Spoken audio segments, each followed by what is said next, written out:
Hey friends, this is my final video in my series on difficult relationships, and this one is Galatians 6, talking about how we help people who have some hard work to do in their life because of sin and facing the consequences of sin, and how we can help friends get out of that. So this last part that I want to share is in verse 9 and 10, and it says, "Let us not grow weary in doing good, for in due season we will reap the reward if we do not give up. So then, as we have opportunity, let us do good to everyone, and especially to those who are in the household of faith."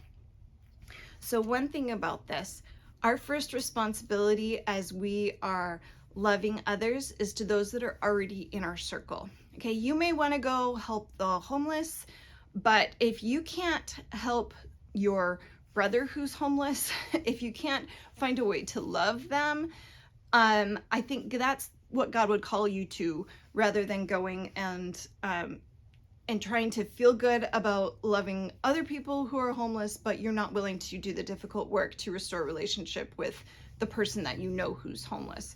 Okay, I know that's not always possible. You may not know where they are, and they may not be open to relationship with you.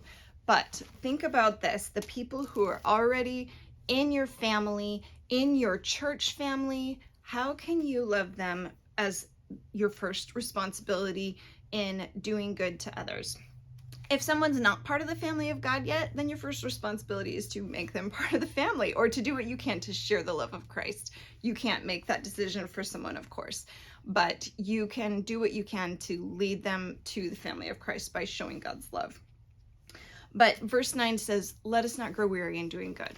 And I will tell you, I know what this verse means. Okay, I've had some difficult relationships that people that I care deeply for, and they're just not making the kind of choices in their life that are leading them to Christ. And at some point, if they give up, I have to just let them go until they're ready to do the hard work themselves. But if they're trying to follow God and they keep falling in trying to follow, don't grow weary in doing good. Don't stop forgiving as long as they are still trying to come to God and to change their life. Don't grow weary in doing good. And as you have the opportunity, do good to others. I hope this series has helped you as you think about how you interact with others, different ways that we can forgive and seek reconciliation in our relationships, and ways that we can help others in their relationship with God. There's so much more to say on this topic, but I'm going to leave you with that right now. So maybe take some time looking at Galatians 6. If you've got those people in your life that aren't fully following God and you want to know, how can I help them to follow God more closely, more faithfully? And keep that in your prayers as you think about that person. I have an exciting announcement. My next series is focused on Lent.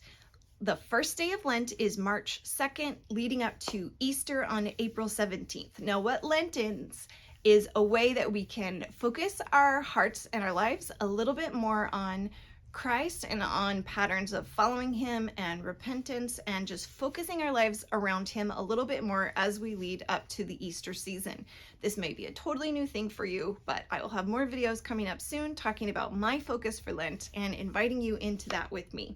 So if you're interested, make sure to leave a comment. I will be sure to let you know what is going on for that.